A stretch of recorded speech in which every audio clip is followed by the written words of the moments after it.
Hi friends, Amazon ప్రైమ్లో release అయిన దుపయ్య web series ఎలా ఉందో ఇప్పుడు చూద్దాం. మొత్తం 9 ఎపిసోడ్లతో రిలీజ్ అయిన ఈ వెబ్ సిరీస్ హిందీలో మాత్రమే రిలీజ్ అయింది. త్వరలో తెలుగులో రావచ్చు. పంచాయత్ లాంటి వెబ్ సిరీస్ని ఇష్టపడే వాళ్ళు ఈ వెబ్ సిరీస్ని ఖచ్చితంగా చూడొచ్చు. ఈ వెబ్ సిరీస్ కథ స్థూలంగా చెప్పుకుంటే, దుపయ్య అంటే ద్విచక్ర వాహనం, అంటే 2 చక్రాల బండి, బైకు అని అర్థం. ఒక ఊర్లో బన్వారీ అనే ఒక పెద్ద మనిషి ఉంటాడు. అతని కూతురు పెళ్లి చేయడానికి కట్నంగా రాయల్ ఎన్ఫీల్డ్ బైక్ అడుగుతాడు అల్లుడు. ఆ బైక్ని కొని తీసుకొచ్చేసరికి చాలా కష్టాలు పడతారు. అయితే బీహార్లోని బన్వారీ ఉంటున్న ధడక్పూర్ అనే ఊరికి క్రైమ్ ఫ్రీ ఊరు అని పేరుంటుంది. అంటే అక్కడ నేరాలే జరగవు. అలాంటి ఊర్లో వీళ్ళు కొన్న రాయల్ ఎన్ఫీల్డ్ బైక్ దొంగతనం చేయబడుతుంది. ఆ దొంగతనం చేసింది ఎవరు? బన్వారీ కూతురు పెళ్లి జరిగిందా లేదా? బన్వారీ కూతుర్ని ప్రేమించిన మరొక ప్రేమికుడు ఉంటాడు, అతనే ఆ దొంగతనం చేశాడా, లేకపోతే బన్వారీ కొడుకే దాన్ని దొంగతనం చేసి ఎవరికైనా అమ్మేశాడా? ఆ ఊరి లేడీ ప్రెసిడెంట్ ఏం చేసింది? ఇవన్నీ తెలుసుకోవాలంటే ఈ వెబ్ సిరీస్ చూడాలి.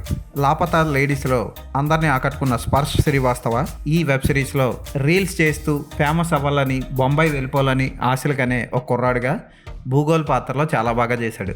అతను చేసే పనులన్నీ కొంచెం రంగీలా సినిమాలో అమీర్ ఖాన్ని తలపిస్తాయి. అలాగే బొంబాయిలో పనిచేసే కుర్రాన్ని పెళ్లి చేసుకుంటే ఆ పాష్ లివింగ్లో హాయిగా తిరగచ్చు అని ఫీల్ అయ్యే అమ్మాయి పాత్రలో శివాని రఘువంశీ చాలా బాగా చేసింది. ఇక ఆమెను ఆరాధించే చిన్ననాటి లవర్గా భువన్ అరోరా కూడా చాలా బాగా చేశాడు. ఇక వెబ్ సిరీస్ మొత్తానికి హైలైట్ గజరాజ్రావు, యశ్పాల్ శర్మ.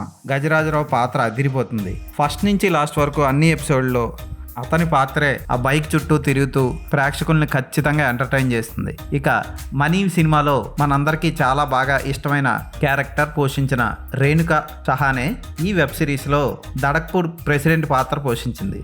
ఆవిడ పాత్ర కూడా బాగుంటుంది. ఇక పోలీస్ పాత్రలో యశ్పాల్ శర్మ అక్కడక్కడ నవ్విస్తాడు. ఇంకా చాలా పాత్రలు ఉంటాయి, అన్నీ బాగుంటాయి. ఫోటోగ్రఫీ చాలా క్లాస్గా ఉంటుంది. సేమ్ పంచాయత్ రేంజ్లో అద్భుతంగా తీశారు. బీహార్లోని పల్లెటూరు మనుషుల అమాయకత్వం, భాష సరిగ్గా రాక వచ్చే కామెడీ ఆకట్టుకుంటుంది. బీహార్ ఏరియాలో పాడే పాటలు కూడా ఆకట్టుకుంటాయి. ఖచ్చితంగా ఈ వెబ్ సిరీస్ని ఫ్యామిలీతో చూడండి. క్లైమాక్స్ని చాలా చక్కగా ముగించాడు దర్శకుడు. మనం ఊహించని క్లైమాక్సే ఇస్తాడు క్లైమాక్స్లో.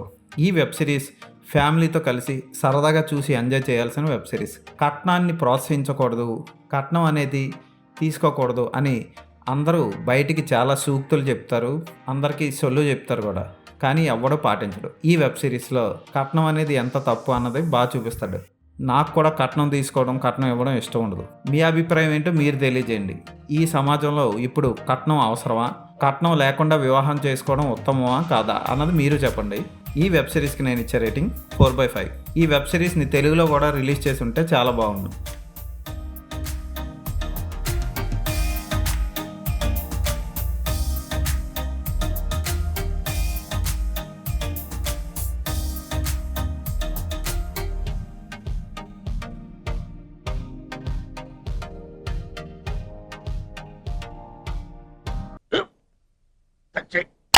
మన స్కూల్ బెంచ్ లాగా ఎంత గట్టిగా ఉందోరా.